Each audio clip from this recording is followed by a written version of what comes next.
Sábado 5 de diciembre, es increíble, pero cómo pasa el tiempo, ¿eh?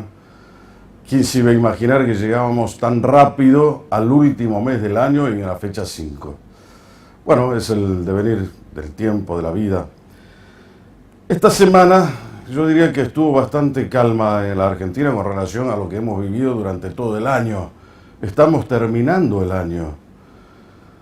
Ya habrá un momento, que seguramente va a ser el último programa de Brújula, donde hagamos un raconto general de cómo le fue a la Argentina, a la provincia de Salta, a este municipio, en todo el año. No vamos a invitar a nadie, va a ser la cita entre vos y yo, a solas, para que entre los dos o entre ambos empecemos a ver las luces y sombras de este año 2020.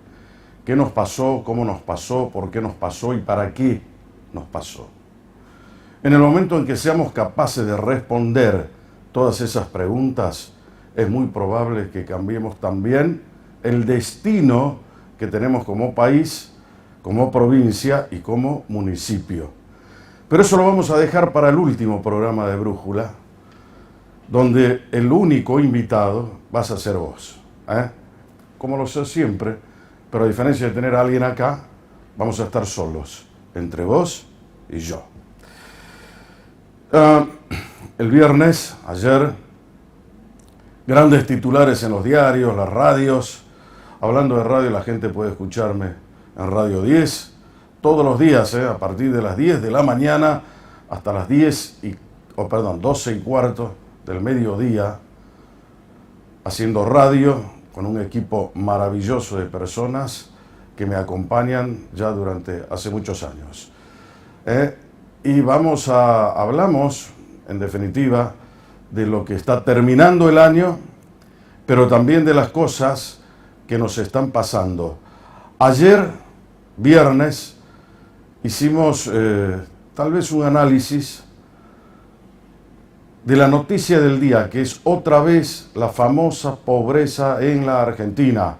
El Observatorio de la Deuda Social de la Universidad Católica Argentina otra vez distribuyó las nuevas cifras que nos han puesto en la picota otra vez, que nos han puesto la piel de gallina, porque no podemos creer lo que está viviendo un país como la Argentina. Y como si eso fuese poco, The Economist, que es un diario británico, auguró para la Argentina un año 2021 pésimo en materia económica, porque dijeron, tienen un presidente sin plan y además débil. Eso obviamente es parte de cómo nos mira el mundo. No, que los británicos son enemigos nuestros. Busquemos a quién es el amigo y te va a decir exactamente lo mismo. El amigo es aquel que te puede decir la verdad sin titubear, sin esconderla, sin deformarla. ¿Cómo puede ser que en la Argentina hayamos pasado en menos de un año del 40,1% de pobreza al 44,8%, lo que equivale a decir que 20 millones de argentinos son pobres? Y si a eso le tenemos que sumar la indigencia, estamos alrededor de los 5 millones más, estamos con 25 millones de personas entre pobres e indigentes. Sobre lo que queda está la población económicamente activa, que es la que pone el hombro para que se recuesten allí todos los días, 365 días del año, y todos los años se recuesten en tu hombro y en tu lomo el Estado, con todo lo que significa, toda su carga política, toda la gente que vive del Estado y todos los que marchan a diario en una Argentina donde trabajar es casi un delito. Vos te preguntarás, si ves en la televisión, ¿dónde está y cuándo trabaja la gente? Cuando en definitiva es muy complicado verlos trabajando. Marcha de esto, marcha del otro, se murió Maradona, todos los días marcha, y son exactamente los mismos. Las organizaciones sociales, el Polo Obrero, la Triple C, estos que viven marchando. O sea, el negocio está en la calle. ¿Cómo vamos a dejar entonces de ser pobres cuando evidentemente cuando alguien describe al presidente de la nación en su debilidad, no lo está haciendo por malo. Todo el mundo sabe que esa es obra nuestra, de los argentinos, haber elegido un presidente sin votos. ¿Qué voto podría haber sacado Alberto Fernández solo? Ninguno. No tiene capital político. El capital político que tiene Alberto Fernández deviene de haber sido nombrado como presidente por Cristina Fernández, que era la dueña incondicional de los votos. Y eso nos pasó a los argentinos el año pasado. Y si a eso le sumamos una serie de tropiezos que ha tenido el gobierno de Fernández o de los Fernández durante este año, bueno, estamos en una situación no solamente de debilidad extrema, sino que estamos observando con mucha nitidez y claridad que esa debilidad proviene de la falta de idoneidad para gobernar. Cuando vos no sos idóneo, la tarea te resulta ciclópea, difícil, complicada. Y si a eso le agregamos una Argentina que de por sí es difícil, el problema es mayúsculo. Por eso el año que viene, 2021, para algunos, no va a ser el mejor año para la Argentina tampoco. No me gusta comentar esto, porque pareciera ser que hay, digamos, un ánimo de negatividad, cuando me encantaría ser positivo, ser un optimista visceral, planteando una realidad que sea cierta, pero no una realidad que sea la que imaginamos o solamente aquellos que avisoran, los que viven en una burbuja, fanatizados en sus creencias políticas. Me da la sensación que tenemos que ser adultos. Ser adultos amerita tener la cordura, la sabiduría, la templanza y el equilibrio para observar de cerca cuáles son nuestros problemas y empezar a solucionarlos día tras día. El gran problema de la Argentina sigue siendo hoy el tema político, la casta política, que te tergiversa las cosas, te cambia el sentido de algunas otras cosas. Lo que antes estaba bien, ahora no, está mal. Lo que antes era malo, no, ahora está bien. En una franca involución social. Así, como dijimos en el anterior programa de Brújula, nos hemos olvidado de los valores que son los que fusionan una sociedad. Y nosotros, lamentablemente, no estamos fusionados, estamos divididos, porque no hay valores que nos aglutinen, que nos fusionen, que nos unan. Ese era un tema. Se firmó también el consenso fiscal ayer día viernes, con la presencia de la mayoría de los gobernadores de provincia. Algunos dicen que es un homenaje al federalismo. Yo no sé si te dicen la verdad o no. Cuando se firmó el consenso fiscal 2017 con Macri, también dijeron lo mismo. Y sin embargo, al poco tiempo se desdijeron los que habían dicho eso. El único que no se presentó en esta ocasión de este consenso fiscal 2020 ha sido Rodríguez Larreta como jefe de gobierno de la ciudad de Buenos Aires. Le quitaron a Larreta otra vez una parte del presupuesto porteño y el único que es capaz de esbozar alguna acción en contra de lo que se considera injusto es el propio Larreta y su equipo de gobierno. No apareció ningún ciudadano porteño a decir nada. Quiere decir que el porteño convalida esa acción maliciosa que ha tenido el gobierno nacional al desplazarlo de sus derechos y confiscarle una parte de lo que es auténticamente porteño. Pero si los porteños no protestan, imagínate menos lo vamos a hacer nosotros. Pero lo que sí quiero graficar con mucha claridad, que ya lo dije en alguna otra oportunidad, ¿qué pasaría si el gobierno de Fernández con esa misma prepotencia viene mañana y le quita Salta? Y le dice, ¿sabes qué pasa? Que Catamarca anda medio mal y ustedes vienen recibiendo lo que no les corresponde. Así que le vamos a dar ahora a Catamarca. ¿Qué hacemos? Ese es el tema. Cuando a alguien le pasa que no seas vos, bueno, le pasó al otro. Pero ¿qué va a pasar cuando te pase a vos? No podemos vivir convalidando los actos injustos. Y como si eso fuese poco, el jefe de gobierno nacional, Cafiero, dijo: no hay que presionar a la justicia. Yo entiendo que acudir a la justicia no es presionarla. Cuando uno acude a la justicia, cuando hay un conflicto de intereses, cuando hay un choque de intereses entre uno y otro, está la justicia para dirimir de acuerdo a derecho, a lo legal, a lo justo, a lo correcto, aplicando la ley. Entonces, que haya acudido Larreta a la justicia no me parece que sea algo que esté fuera de lugar o que sea presionar a la justicia. Aquí en Salta estamos también terminando el año con una especie, digamos, de cierta parsimonia, tranquilidad. Se percibe en el gobierno también esa templanza. Vamos a ver cómo se presenta finalmente este año 2021, cuando estemos ya en las postrimerías de este mes, y qué se viene para Salta. Todavía, curiosamente, no tenemos presentado el tema del presupuesto, lo mismo que ocurre a nivel municipal, donde el presupuesto ya debería haberse presentado. Claro que estas demoras en el presupuesto nacional ralentizan la presentación en el provincial y como consecuencia de ello también en el municipal.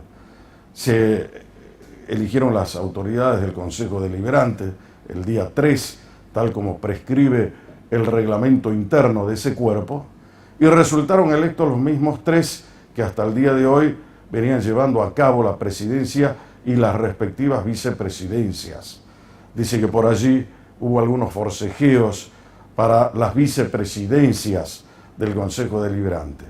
Pero, en definitiva, como se ha encargado de decir el presidente del cuerpo, los que eligen a los ediles en los cargos que deben ocupar en el Consejo Deliberante son sus pares, ningún otro. Clarito el tema, ¿no? En la noche de hoy vamos a hablar de un tema que nos debería tener con cuidado a muchos argentinos, salteños, que tiene que ver con la educación. ¿Desde dónde y desde qué perspectiva miramos el tema educativo? Este presupuesto al cual hacía alusión hace un momento, que es el presupuesto provincial, le dota de recursos, la mayor cantidad de recursos de ese presupuesto, que es de 157.000 millones de pesos, la mayor parte de ese presupuesto se lo lleva el Ministerio de Educación. El segundo es el Ministerio de Salud. El tercero, el Ministerio de Seguridad. Y finalmente el cuarto, me imagino, que es la parte de la justicia. Ahora, estuvimos un año parados, sin clases. No le vamos a echar la culpa al gobierno de la pandemia. Tampoco le vamos a echar la culpa de la cuarentena.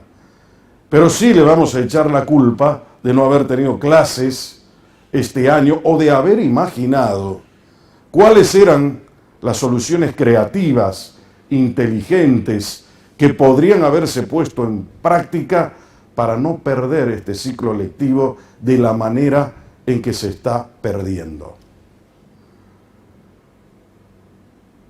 Es un momento en que deberíamos tener esa tranquilidad, esa parsimonia para analizar esto. En el momento en que perdemos educación, estamos perdiendo el país, estamos perdiendo la provincia, estamos siendo cada vez más ignorantes y menos libres, menos libres. Por eso es importante que los gobiernos que han sido electos por la voluntad popular prioricen siempre el tema de la educación, aunque sea para quedar bien. Mirá con lo que me conformo. Todavía estamos esclavizados con el tema educativo, que no arrancamos para hacerlo funcionar. Estamos pendiendo ahora de un hilo para saber si las clases comienzan el 1 de marzo del año que viene. Si las escuelas estarán limpias, con el pasto cortado, con lavandina. Imagínate vos la precariedad nuestra. Esa la ocupación del Ministerio de Educación, que haya lavandina en las escuelas. O sea, para hacer eso no necesitamos claramente un ministro. Necesitamos una ordenanza que se ocupe de comprar bidones de lavandina y pongamos allí y se terminó. Diseñar un plan educativo, promover una revolución educativa, incentivar el conocimiento desde los distintos ángulos de la inteligencia, es lo que yo supongo que debería hacer alguien que esté en un ministerio. Entonces es importante que esto no lo tomemos a la ligera y que entendamos que el año que viene es un año donde se tiene que duplicar o triplicar el esfuerzo de los chicos, de los padres incorporados al sistema para ayudar a los chicos a sobreponerse de esta situación y al mismo tiempo lograr el máximo aprovechamiento de los educandos.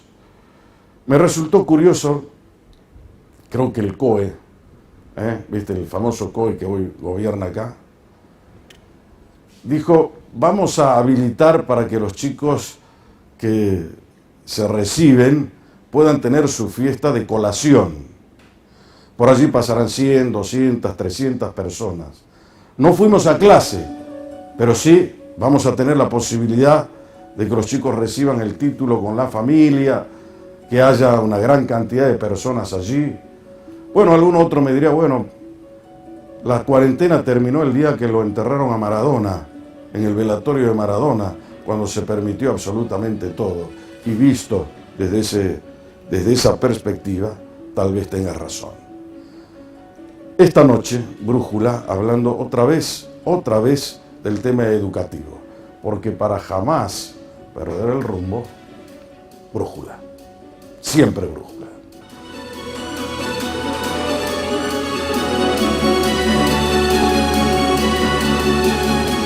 Muy bien, señores, estamos de retorno acá en Brújula Política para no dormir, abrazando esta noche el tema de educación nacional, provincial. Una persona que hace muchos años ha dedicado su vida al tema educativo es la licenciada Silvia Álvarez. Ella es secretaria general de la Universidad Católica de Salta, tiene un doctorado en educación en la Atlantic International University de los Estados Unidos, certificado de suficiencia investigadora por la Universidad de Sevilla, magíster en Administración de Negocios por la UCASAL, licenciada en Economía y profesora en Ciencias Económicas de la UNSA, docente universitaria, miembro del Consejo Editorial de Cuadernos Universitarios de la UCASAL, autora del libro Radiografía de la Educación en Salta, un libro del año 2019, un libro nuevo, y de numerosos ensayos y artículos y demás. Silvia, me encanta que estés conmigo esta noche. ¿Cómo estás? Muchas gracias por la invitación y saludo a toda la audiencia. ¿Qué es la educación? Es el proceso por el cual las personas aprendemos muchas cosas para cambiar nuestra actitud hacia la vida. Esa es una definición dada por mí. O sea, en todo proceso de aprendizaje se espera que haya un cambio para mejor, tener herramientas para enfrentar la vida. Una persona educada, ¿cómo podríamos entender? Cuando dice, no, ¿conociste a tal persona? Sí, me parece una persona educada. ¿Qué es una persona educada? Cuando adquirió todos estos conocimientos socialmente significantes, culturalmente significantes y lo puede aplicar en la tarea diaria que realiza. Me encanta, significantes. Si yo te pregunto, ¿cuántos años hace que estás trabajando con el tema educativo? Jorge, no me deschave, por favor, pero bueno, sí, digamos que más de 25 años. En esos 25 años es tiempo más que suficiente para darte cuenta cómo somos los salteños en este tiempo. ¿Hemos involucionado o hemos evolucionado en materia educativa? Sin visto, bueno, como toda realidad puede tener una visión desde una perspectiva positiva y otra no, depende de dónde hagamos la lectura. Entonces, me parece que el sistema educativo en general, desde hace un tiempo, no está dando respuestas a las demandas del mundo de hoy. Al cambio, a ese salto, no es un problema de Salta, es un problema del sistema educativo en general. Y principalmente acá en Argentina, por supuesto, hay otros sistemas educativos más avanzados. Pero es un problema del sistema educativo que se profundiza en algunas regiones, fruto de una multiplicidad de problemas. Entre ellos, te escuchaba en el bloque anterior, la pobreza. Entonces, en los lugares donde hay mucha pobreza y desigualdad, en donde se espera que el sistema educativo sea inclusivo, equitativo, es ahí donde la pandemia lamentablemente dejó al desnudo que nos hace falta mucho recorrido para lograr esa inclusión. Lo que profundizó la pandemia fue lamentablemente la exclusión y la desigualdad. Ahora, Silvita, dentro de eso, vos como educadora, formadora y demás, estás hablando del tema de la pandemia. La pandemia indudablemente no puede pasar por la vida de nosotros como que pasó un cometa y nos enteramos al año de que había pasado. Es decir, va a dejar una huella, una marca profunda en la sociedad del mundo. ¿Qué deberíamos aprender de la pandemia? ¿Qué le dirías vos a la gente que te está viendo, a tus alumnos en la universidad? Porque me da la sensación que no aprender nada de todo esto que estamos viviendo en el año 2020 no solamente sería un desperdicio, sino una picardía infame. Así es, Jorge. Lo fundamental, lo que yo les diría a mis alumnos y el aprendizaje que trae la pandemia es el impacto de la tecnología, las nuevas tecnologías, las TIC, en las funciones, en las tareas, en las profesiones de todos, desde el más digamos, insignificante, más chico, digamos, hasta los profesionales, directivos, etcétera. Entonces, el no estar, por ejemplo, dejó al desnudo que no teníamos digitalizados los datos educativos para tomar decisiones urgentes y poder hacer frente a donde estén los problemas. Es como un médico, cuando no tiene todos los estudios, los análisis. ¿Cómo hace para hacer la terapia? ¿Cómo haces para dar una receta, tomar decisiones? ¿Qué grave estás, qué no? Bueno, eso dejó al desnudo, por ejemplo. En el tema de los docentes, que si no manejábamos las herramientas tecnológicas, no podíamos comunicarnos, o sea, desde el vamos con los alumnos. Ahora, ¿esto vino para quedarse? Yo pienso que, o sea, definitivamente sí, la pandemia va a marcar un antes y un después, en donde la educación probablemente no vuelva a ser como antes. La nueva normalidad va a estar marcada por otras cuestiones, donde la tecnología va a tener mucho que ver. Ejemplo, hablaba con la gente del área de comercio. Hoy es imposible pensar que vas a vender sin plataformas, por más que se abran los negocios.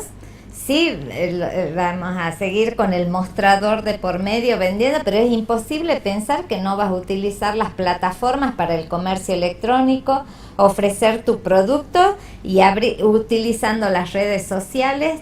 Digamos, la venta tradicional, el perfil de un vendedor tradicional cambió. Cambió porque se quedó en el tiempo y dio paso a esta otra. Yo creo que la pandemia fue un gran disparador, un acelerador de tiempos. Esto que acaba de manifestar Silvia con gran criterio tiene que ver con lo que nosotros somos capaces de observar. Vamos a ir al caso del ejemplo que ella cita, el comerciante, que por ahí se dedicaba a vender copas. Bueno, vendía detrás del mostrador la copia, te mostraba ahí en una vitrina la copa. Ahora el señor tiene una plataforma infinita de personas en el mundo, porque una vez que ingresó en la web, tiene grandísimas posibilidades de expandir su mercado, pero también tiene obligaciones que son consecuentes a eso, que será, me imagino, la formalidad, la capacidad que tiene que tener él para satisfacer la demanda para la cual se proyecta. No una sola copa, tendrá que tener, me imagino, 100 modelos de copas para satisfacer esa demanda, porque una vez que te tacharon en internet, te dicen, entré acá 2 veces y nunca tuvo nada, chao, no vuelve más esa persona. Eso también es otra historia. Eso, exactamente, ¿no? Así es. ¿Cómo nos estamos preparando para este mundo nuevo, Silvia? Bueno. Porque vos, de repente me pone la piel de gallina saber que detectamos los problemas, pero no sé si tienen esa solución tan inmediata que por ahí requieren, ¿no? Claro, porque si vos lo multiplicás para todas las áreas de las profesiones del conocimiento, los contadores están ahora todo, AFIP, renta, todo es por plataformas también, las declaraciones, los periodistas, la comunicación es digital, principalmente, si no te sabes manejar por las redes, para tomar contacto con tu audiencia, etcétera, más allá de utilizar los medios tradicionales. Y alguno me dirá, bueno, yo no soy un nativo digital, entonces, ¿qué debo hacer? Bueno, capacitarse. Exactamente. Y es No hay allí mucho. donde viene el desafío para la educación. Capacitar a esos recursos humanos para que puedan seguir desarrollándose ellos a nivel personal y contribuir al desarrollo de la región. Por ejemplo, acá en Salta, si queremos pensar vender más, comercializar, exportar, ¿cómo podemos pensar desconectado de lo digital? Es imposible. Antes hablábamos del corredor bioceánico, bueno, si me está escuchando mi amigo Gustavo Barbarán, pero ahora también a eso que antes lo pensábamos en rutas, en caminos, ahora hay que pensar también digitalmente. ¿Cómo haces ese corredor a través de una plataforma digital que te pueda conectar con el resto del mundo? Entonces, lo digital pasó el docente que no te sepa enseñar a un alumno en todos los niveles a cómo programar, a cómo vender, a cómo hacer todas estas actividades. No todas son ventas, muchas veces investigación, ahora hasta la investigación. Esta semana publiqué un artículo científico y eso ya va a plataforma y se conoce en todo el mundo por palabras claves y te vienen consultas de cualquier lugar. Entonces, ahora bien, los planes de estudio, las currículas, los estudiantes, ¿los estamos preparando para eso? Bueno, ese es el tema. otro gran desafío Pero de la educación. ahí vamos a llegar en un momento. Porque lo que estamos planteando ahora es el común denominador de la gente. La gente que de repente tiene su comercio, el señor que madruga y hasta para vender hoy una jaula de mandarina vos podés utilizar las plataformas digitales. No es solamente el que está en la universidad o el que tiene un título de grado, no, todos. Pero hay un concepto que dentro de todo lo que ha dicho Silvia, a mí personalmente me interesa rescatar. Si vos sos hoy un comerciante digital, no podés olvidarte de este concepto que es la ética. Una vez que vos le falles al que te compró, automáticamente vas a salir de las plataformas digitales que no te van a aceptar nunca más y nunca más vas a poder vender un tornillo. Porque si vos le prometiste esta copa y es de cristal, pero resulta ser que es de vidrio la que vos le mandaste, bueno, se terminó. Por eso el componente ético, que viene de la mano de la seriedad, que viene de la mano de la promesa cumplida, es importantísimo en el comercio. Sería muy bueno que aquellos que se dedican a manejar las cámaras de comercio y demás, hagan también este tipo de docencia para que, si yo no te conozco, no sé quién es mi vendedor, no le veo la cara, lo único que sé es lo que encuentro a través de la web, ¿no es cierto? El nombre del comercio y nada más.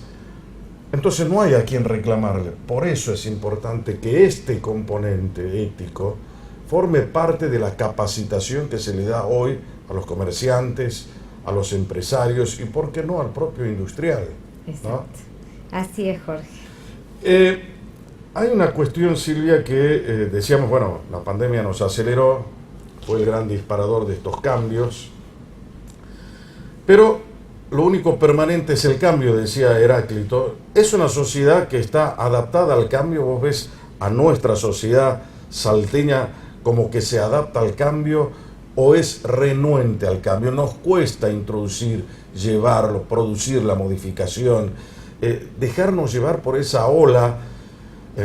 Acordémonos también de las distintas olas que son tan importantes para darnos cuenta de cómo el mundo se va transformando. Exacto.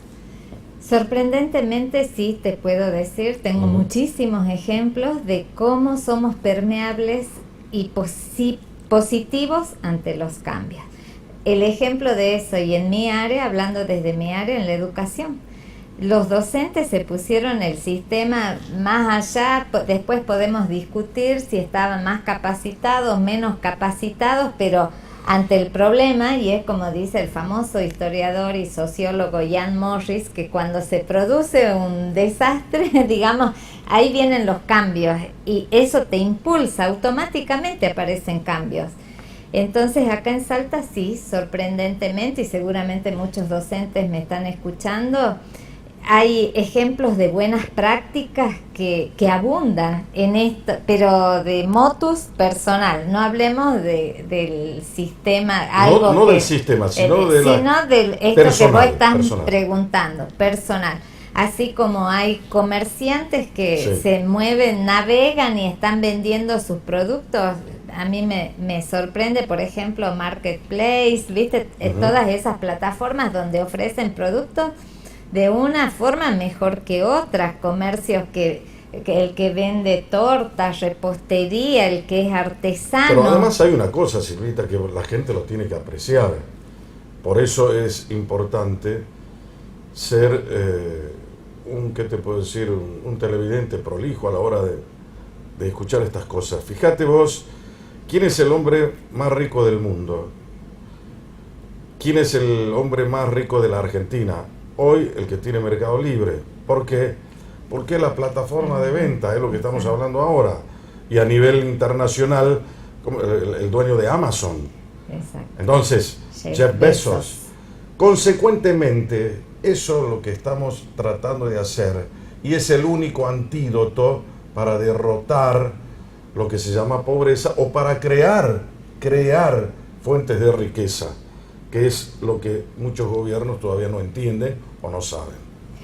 Así es, Jorge, y ahora siguiendo la línea que vos estás mencionando, por ejemplo, son también la capacitación a los docentes, que no se dio por múltiples motivos, porque la cuarentena no se sostuvo a todos los docentes del sistema a través de una asistencia virtual, para que puedan resolver sus problemas, el alumno que pueda hacer consultas. A vos te consta que en términos generales no hubo... Me llamó mucho la atención la reacción tan rápida de la Católica, de la Universidad Católica, que se adaptó prácticamente en forma instantánea a esa nueva realidad. Claro, porque esto nos puso en la disyuntiva en 48 horas. Me acuerdo que la pandemia se declaró, digamos, el cierre o la cuarentena un 14 de marzo, el 16 ya salió el decreto. En 48 horas hemos subido todas las clases, las materias a la plataforma. O sea, había que tomar decisiones de otra forma, relacionadas con la tecnología. Eso sí, vos dirás, bueno, pero tenía la tecnología y tenía las plataformas. Claro. Eso es también es otra... Es muy importante. Exacto. Tenerlas, ¿no? Exacto. Porque si no, ¿cuánto hubiesen demorado en poderlo hacer? Pero sorprendentemente en los establecimientos públicos, que yo también, muchos me conocerán de allí porque recorro, digamos, los pasillos y las aulas, estaban las plataformas, pero no se usaban. Y no se tomó la decisión tan rápida porque la cuarentena, en realidad la pandemia nos produjo este shock de no salir, que no se podía salir, entonces, y no se imaginó, hubo tiempos también para otras instituciones, organismos de tomar decisiones. no todos fueron tan rápidos. Vos viste, ante la crisis, cuando te golpea, hay el que se cae, está un rato golpeado, no sabes qué hacer, pero después hasta que reacciona. Claro. En el caso de la universidad reaccionó rápido, con muchos inconvenientes y muchas cuestiones a favor. Y siempre destacando el rol de todo el cuerpo docente, que se capacitó, digamos, el que no sabía, aparte del aprendizaje social, esto de enseñarse de un igual a igual, cómo armo un Meet, cómo hacer el Zoom, cómo...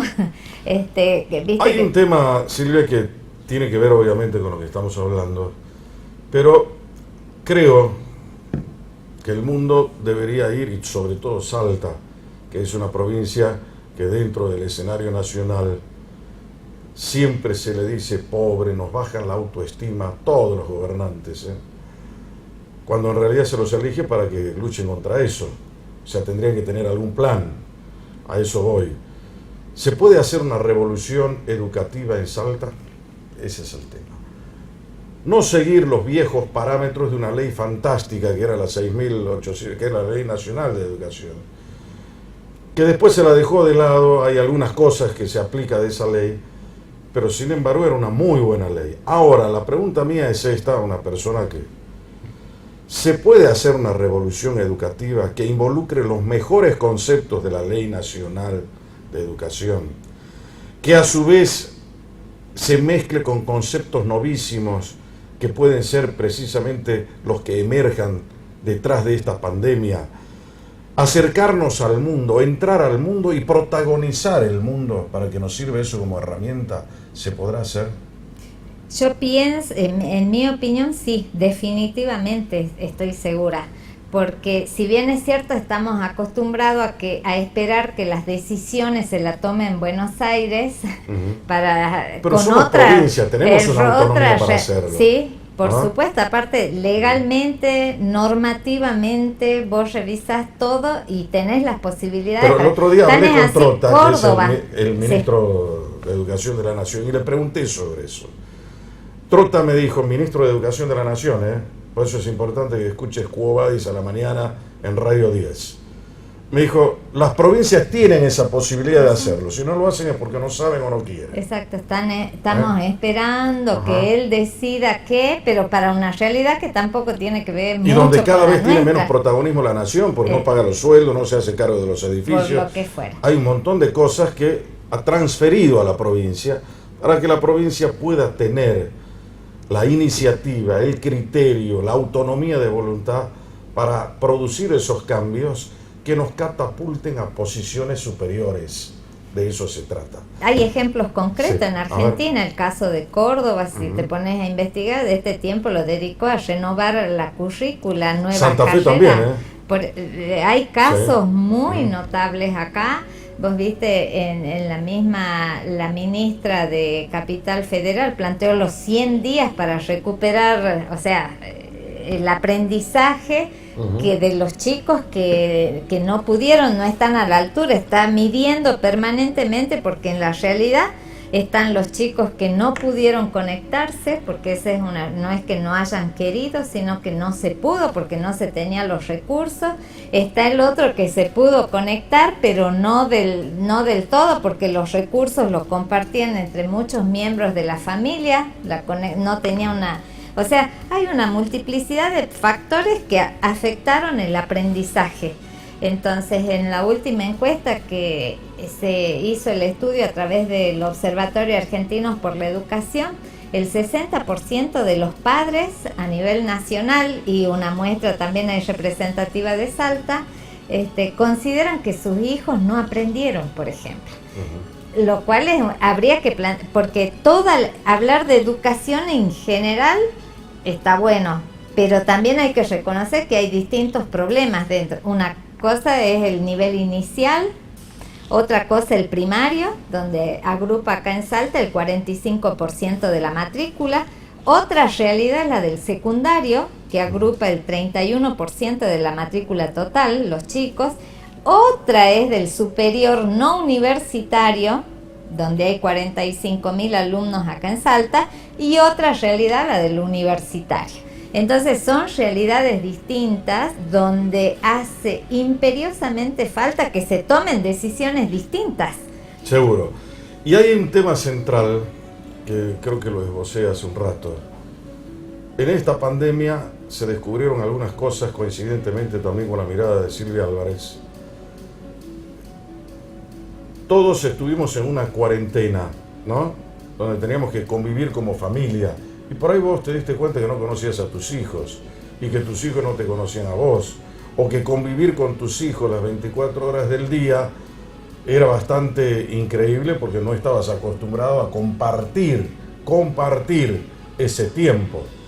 Por eso, esto debe haber sido en abril de este año, decía qué bueno que sería que los padres sean los grandes aliados en la educación de sus hijos, que no transfieran solamente esa responsabilidad al colegio, a la escuela, sino que estén motivados para hacer un seguimiento, involucrarse en el tema, para que entre el colegio, los maestros, los padres y finalmente los chicos salga el mejor resultado.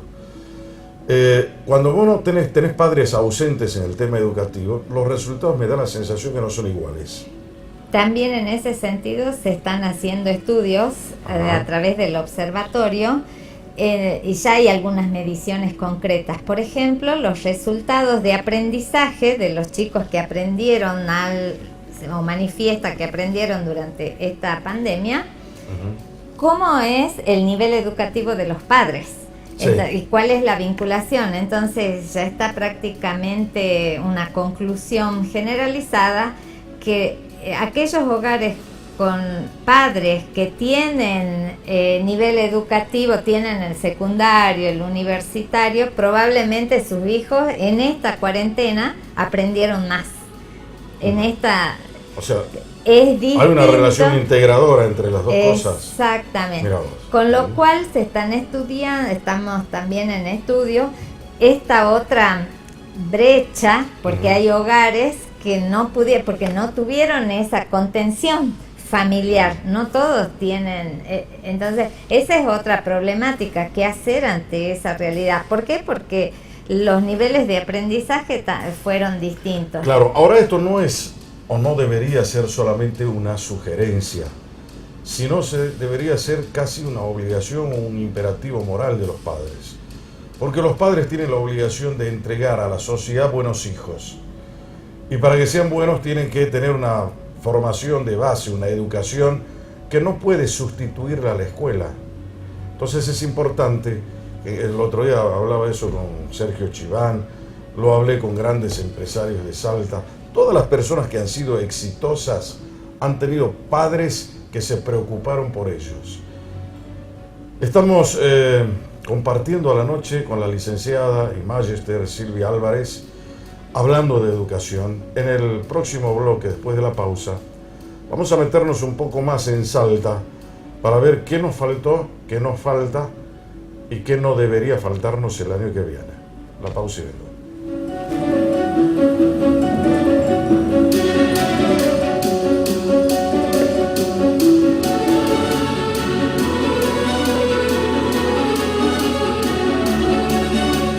Muy bien, señores, ya estamos de retorno en Brújula Política para no dormir. Silvia Álvarez, una experimentada docente, pero más que docente es una científica de la docencia, charlando conmigo en la noche. Habíamos abordado ya el tema de la pandemia, todo lo que podemos haber hecho. Ahora estamos en Salta. En Salta, ¿cómo ves el tema? Hay una cuestión que es central y quisiera que la observes desde ese punto de vista, dando tu impresión. El docente, para que el alumno aproveche el conocimiento que le quiere transferir, tiene que saber más que el chico, que el alumno, ¿no? Tenemos buenos docentes capacitados, gente que realmente se preocupe por eso. Por ejemplo, un país que se dio cuenta que no iba ni para atrás ni para adelante fue Ecuador con eso. ¿Qué hizo? Los docentes en Ecuador empezaron a capacitarlos, a tener ya una formación universitaria y volver a lo que en la jerga nuestra sería una mirada sarmientina, esa formación de antes, ¿viste? El docente de alma, el que se preocupa, el que no quiere aplazar, pero quiere que pase de grado sabiendo. ¿Se podrá hacer eso acá en la Argentina? ¿Cómo lo ves, Silvia? Que el docente esté absolutamente capacitado. Que dejemos por un lado el gremialismo que no nos lleva a ninguna parte y que sin embargo es el promotor del desorden en vez de luchar por un derecho, que sería la capacitación del docente. Para que gane más inclusive. Que se le pague más de acuerdo a la capacidad que tiene el docente. Bueno, que se le pague lo que se le tiene que pagar. Jorge, en este sentido, a ver, sin el ánimo de generalizar, pero sí dando cuenta de la experiencia y lo que me tocó ver en el mundo, digamos, de la educación, hay mucha capacitación docente y la hay de muy buena calidad media y cuestiones de no mucha calidad. O sea, para todos los gustos. Como para todos los gustos. Sí. Por ejemplo, hay desde el Info, desde Buenos Aires, hay capacitación virtual, la hubo y habrá, y a la cual acceden muchos docentes de acá en el área también de matemáticas, para formarse en lengua, en la didáctica de la lengua, de la matemática, con conocimiento. O sea, hay muchas iniciativas de formación docente. Pero no hay que desconocer que si nosotros vamos al aspecto curricular, ¿qué es lo que están aprendiendo nuestros docentes cuando van por las aulas? Que acordate, Jorge, que en el nivel superior no universitario en la provincia, donde se forma la mayor cantidad de los profesores de nivel inicial y los profesores para las distintas áreas, más del 60% de las carreras del nivel superior no universitario están orientados a la formación docente. Entonces, en mi opinión, habría que empezar por ahí, a tratar de mejorar el problema. ¿Por qué empezarías por ahí? Porque los planes no están actualizados. Es entonces, un problema que no es menor. Claro, ¿no? Como que vos al contador, por ejemplo, en mi área, o al economista, que vos vayas y te enseñan a hacer un balance con el asiento contable en papel, cuando vos ya sabes que ahora todo está digitalizado. Entonces, esa realidad de hacer el asiento en papel, en formato papel, y después ir a la práctica donde ya todo es de otra manera, por supuesto que ya contás con conocimientos como para que te pueda facilitar esto, pero es que ya debería ser momento de incorporar ese conocimiento, nuevas normativas, nuevos procedimientos en el aprendizaje.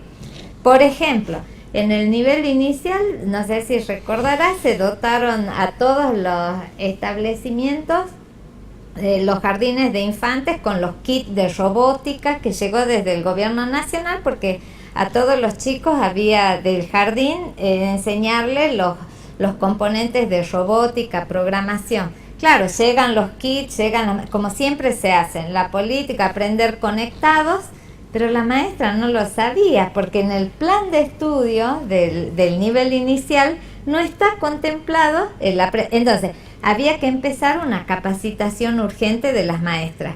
Pero ¿qué pasó? No se abre acá en la provincia la posibilidad para que todas accedan y además agravado con algo que dejó ver la pandemia, que tampoco había buena conexión. No hay wifi, no hay conexión, no hay una buena... Entonces... O sea que había elementos conspirativos contra eso. Pero ¿qué pasaba? Vos hace un rato ahí en el corte me decías, bueno, no tuvimos clases este año y evidentemente los gastos fueron menores. No pagas luz, no pagas servicios, gas, un montón de cosas que se paga cuando una escuela está en funcionamiento. ¿Qué podrías haber hecho con los recursos que se ahorraron sobre ese tema? ¿Qué hubieses hecho vos? O sea, clases, ahí te hago una pequeña corrección, si hubieron, porque los docentes creo que hemos trabajado más que en la presencialidad, porque esa es una realidad. Hay, sin embargo, el convencimiento de que los docentes no trabajaron, yo no sé por qué. Eso ya está relevado inclusive a través de encuestas, o sea, cruzando datos con los alumnos, con los docentes y con los padres, cuál ha sido esta tarea. Prácticamente más del 70% de los padres afirman que la tarea de los docentes fue entre muy satisfactoria y satisfactoria. Eso o sea sí que evidentemente estuvieron es un buen aliciente exactamente, ¿no? Bueno, sí. Que se corrigieron los trabajos prácticos que se dieron, en más del 60% de los casos se corrigieron las actividades. Por supuesto que faltaron cuestiones componentes en el nivel inicial, es imposible negar que la presencialidad, la socialización, el chico que juegue, no se puede suplantar algunas cuestiones a través de plataformas, digamos, porque tiene que haber un componente presencial para ese aprendizaje que es más igualmente en la primaria, inclusive en la secundaria. Pero en la universidad hubieron casos. Vos viste, Jorge, en el caso de la Universidad de la Católica de Salta, en la provincia nuestra, ahora estamos haciendo la próxima semana el acto de colación con casi alrededor de 1.500 graduados. O sea que este año de pandemia se recibieron 1.500 chicos. Una muestra palmaria de lo que evidentemente se ha hecho. Pero se siguió trabajando, la universidad siguió haciendo los títulos, o sea, todo lo que es la gestión administrativa. Me tengo que ir ahora, sí.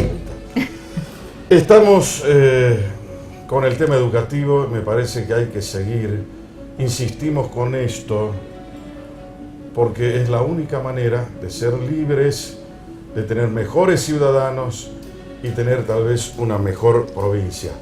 Como te digo siempre, para jamás perder el rumbo, brújula, para nunca perder el rumbo. Gracias, Silvia. No, gracias a vos, Jorge, muchas gracias.